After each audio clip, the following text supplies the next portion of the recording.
HDK Bidadi ತೋಟಕ್ಕೆ ಹೋಗ್ ಬರ್ತಿದ್ದಂಗೆನೆ ಚಿಗುರಿದ Pratap Simha straight ಆಗಿ ಸಿಎಂ ಸಿದ್ದರಾಮಯ್ಯನ ಮಗನ ಮೇಲೆ ಮುಗಿಬಿದ್ದಿದ್ದಾರೆ ಸಂಸದರು.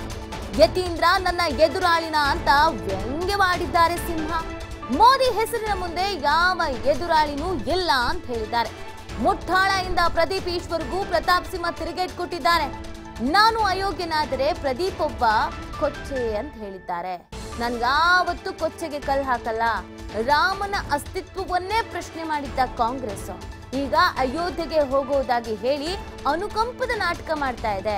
ಸಿದ್ದರಾಮಯ್ಯ ಶಿಷ್ಯಂದಿರ ಜೊತೆ ಅಯೋಧ್ಯೆ ಹೋಗಲಿ ಅಂತ ಪ್ರತಾಪ್ ಸಿಂಹ ಹೇಳಿದ್ದಾರೆ. ಸ್ವಲ್ಪ ಎಲ್ಲೋ ಒಂದ್ ಕಡೆಯಲ್ಲಿ ಪ್ರತಾಪ್ ಸಿಂಹ ಅವರು ಇತ್ತೀಚೆಗೆ ನಾನು ಇದ್ರ ಬಗ್ಗೆ ಮಾತಾಡಲ್ಲ, ಸಿದ್ದರಾಮಯ್ಯನವರ ಬಗ್ಗೆ ಅಪಾರ ಗೌರವ ಇದೆ, ಈ ತರ ಸ್ಟೇಟ್ಮೆಂಟ್ ಅನ್ನ ಕೊಡ್ತಾ ಇದ್ರು. ಆದ್ರೆ ಯಾವಾಗ ಎಚ್ಡಿಕೆ ಅವರನ್ನ ಭೇಟಿ ಮಾಡಿದ್ರು, ಅವರ ಬಿಡದಿ ತೋಟಕ್ಕೆ ಹೋಗಿ ಕಾಲಿಗೆ ಬಿದ್ದ ಆಶೀರ್ವಾದವನ್ನ ಪಡ್ಕೊಂಡು ಬಂದ್ರು, ಆ ನಂತರ ಅವರ ವರಸೆ ಚೇಂಜ್ ಆಗಿದೆ. ಯತೀಂದ್ರ ನನ್ನ ಎದುರಾಳಿ ಅಲ್ಲ ಅಂತ ವ್ಯಂಗ್ಯವಾಗಿ ಮಾತನಾಡಿದ್ದಾರೆ. ಮೋದಿ ಹೆಸರು ಒಂದಿದೆ, ಅದ್ರ ಮುಂದೆ ಯಾವ ಎದುರಾಳಿನೂ ಬೇಕಾಗಿಲ್ಲ ನನಗೆ ಅಂತ ಹೇಳಿದ್ದಾರೆ. ಅಂದ್ರೆ ಮೋದಿ ಅವರ ಹೆಸರಿನಲ್ಲೇ ಈ ಬಾರಿಯೂ ಕೂಡ ಎಲೆಕ್ಷನ್ ನಿಂತ್ಕೊಳ್ತೀವಿ ಅನ್ನೋದನ್ನ ಅವ್ರು ಹೇಳಿರೋದು. ಮತ್ತೆ ಪ್ರದೀಪ್ ಈಶ್ವರ್ ಅವರು ನೆನೆ ಮಾತನಾಡುವಾಗ ಇವ್ರ ಬಗ್ಗೆ ಪ್ರಸ್ತಾಪಿಸಿದ್ರು. ಅವ್ರಿಗೂ ಕೂಡ ಇದೇ ಸಂದರ್ಭದಲ್ಲಿ ತಿರುಗೇಟನ್ನ ಕೊಟ್ಟಿದ್ದಾರೆ. ಅವರು ಮುಠಾಳ ಅಂತ ಹೇಳಿದ್ರು, ಇವರು ಕೊಚ್ಚೆ ಅಂತ ಹೇಳಿದ್ದಾರೆ. ಗೊತ್ತಿಲ್ಲ ನಂಗೆ. ನೋಡಿ, ನನ್ನ ಎದುರುಗಡೆ ನಾನು ಯಾರನ್ನು ಎದುರಾಳಿ ಅಂತ ನಾನು ನೋಡ್ತಿಲ್ಲ.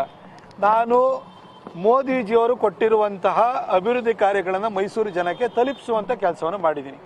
ನಾನು 2014ರಲ್ಲಿ ಗೆದ್ದಿದ್ದು ಮೋದಿಜಿ ಹೆಸರಲ್ಲಿ, 2019ರಲ್ಲಿ ಗೆದ್ದಿರೋದು ಮೋದಿಜಿ ಹೆಸರಲ್ಲಿ. ಈ ಎರಡೂ ಟರ್ಮಲ್ಲೂ ಕೂಡ 10 ವರ್ಷಗಳಿಂದ ಮೋದಿಜಿಯವರು ಏನೇನು ಯೋಜನೆ ಕೊಟ್ಟಿದ್ದಾರೆ ಅದನ್ನು ತಂದು ಅನುಷ್ಠಾನ ಮಾಡಿದ್ದೀನಿ. ಕಾಂಗ್ರೆಸ್ನವ್ರಿಗೆ ಫಸ್ಟ್ ಅವ್ರ ಕ್ಯಾಂಡಿಡೇಟ್ ಯಾರು ಅಂತ ಘೋಷಣೆ ಮಾಡಕ್ಕೆ ಹೇಳಿ, ಊರಿನ ಮುಸಾಬರಿ ಅವ್ರಿಗೆ ಯಾಕೆ?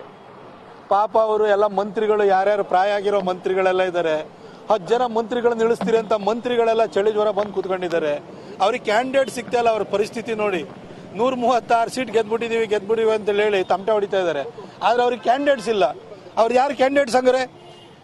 ಮೈಸೂರಿಗೆ ಯಾರು ಅವ್ರ ಕ್ಯಾಂಡಿಡೇಟ್? ಯತೀಂದ್ರ ಸ್ಪರ್ಧೆ ಬಗ್ಗೆ ಯಾರು ಹೇಳಿದ್ರು? ನಾವು ಸ್ಪರ್ಧೆ ಮಾಡ್ತಾ ಇದ್ರು ಅಂತಿದ್ದವ್ರು ಈಗ ಮುಖಂಡರುಗಳು ಯತೀಂದ್ರ ಸ್ಪರ್ಧೆ ಮಾಡಬೇಕು ಅನ್ನೋ ಮಾತುಗಳನ್ನ ಆಡ್ತಾ ಇದ್ದಾರೆ. ನನಗೆ ಅದ್ರ ಬಗ್ಗೆ ಗೊತ್ತಿಲ್ಲ. ಕಾಂಗ್ರೆಸ್ನವರು ಕ್ಯಾಂಡಿಡೇಟ್ ಹುಡುಕ್ತಾ ಇದಾರೆ ಅನ್ನೋದೇ ಸುದ್ದಿ ಕೇಳಿ ಬರ್ತಾ ಇತ್ತು. ಯತೀಂದ್ರ ಸಿದ್ದರಾಮಯ್ಯನವ್ರು ನಿಂತ್ರೆ ಬಹಳ ಒಳ್ಳೇದು. ಅದೊಂಥರ ಹೇಗಿರುತ್ತೆ ಅಂದ್ರೆ, ಯತೀಂದ್ರ ಸಿದ್ದರಾಮಯ್ಯ ಆದ್ರೆ ಅದು ಸ್ಪರ್ಧೆ ಹೇಗಿರುತ್ತೆ ಅಂದ್ರೆ, doctor Yathindra son of CM Siddaramaiah versus ಪತ್ರಕರ್ತ ಪ್ರತಾಪ್ ಸಿಂಹ ಮಜಾ ಇರುತ್ತೆ. ಕೊಚ್ಚೆ ಕಲ್ಲಾಕಕ್ಕೆ ನನಗೆ ಇಷ್ಟ ಇಲ್ಲ. ನಾರ್ತೆರ ಕೊಚ್ಚೆಗೆ ಯಾವನಾರು ತಿಳಿಗೇಡಿಗಳಷ್ಟೇ ಕಲ್ಲಾಕಕ್ಕೆ ಸಾಧ್ಯ. ನಾನೆಂತೂ ಆ ತಿಳಿಗೇಡಿ ಅಲ್ಲ, ಹಾಗಾಗಿ ನಾನು ಕೊಚ್ಚೆ ಕಲ್ಲಾಕಕ್ಕೆ ಹೋಗಲ್ಲ. ರಾಮ ಮಂದಿರ ನಿರ್ಮಾಣದ ವಿಚಾರವನ್ನ ತೆಗೆದುಕೊಂಡು ಇಡೀ ದೇಶಾದ್ಯಂತ ಒಂದು ಜನಾಭಿಪ್ರಾಯವನ್ನು ರೂಪಿಸಲಿಕ್ಕೆ ರಥಯಾತ್ರೆಯನ್ನು ಕೈಗೊಂಡವರು ಲಾಲ್ ಕೃಷ್ಣ ಅಡ್ವಾಣಿ ಅವರು. ಕೋರ್ಟಿನಲ್ಲಿ ಅದರ ಪರವಾಗಿ ಹೋರಾಟವನ್ನು ಮಾಡಿದಂಥವರು ಬಿಜೆಪಿಯಲ್ಲಿ ಕೇಂದ್ರ ಸಚಿವರು ಆಗಿದ್ದಂತಹ ಖ್ಯಾತ ವಕೀಲರಾಗಿರುವಂತಹ ರವಿಶಂಕರ್ ಪ್ರಸಾದ್ ಅವರು.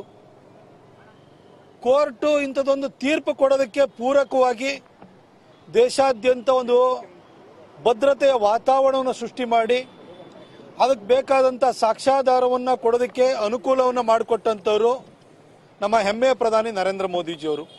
ಕಾಂಗ್ರೆಸ್ಗೆ ಸಹಜವಾಗಿ ಈ ರಾಮ ಜನ್ಮಭೂಮಿ ನಿರ್ಮಾಣದಲ್ಲಿ ತಂದೇನೂ ಪಾತ್ರ ಇಲ್ಲ.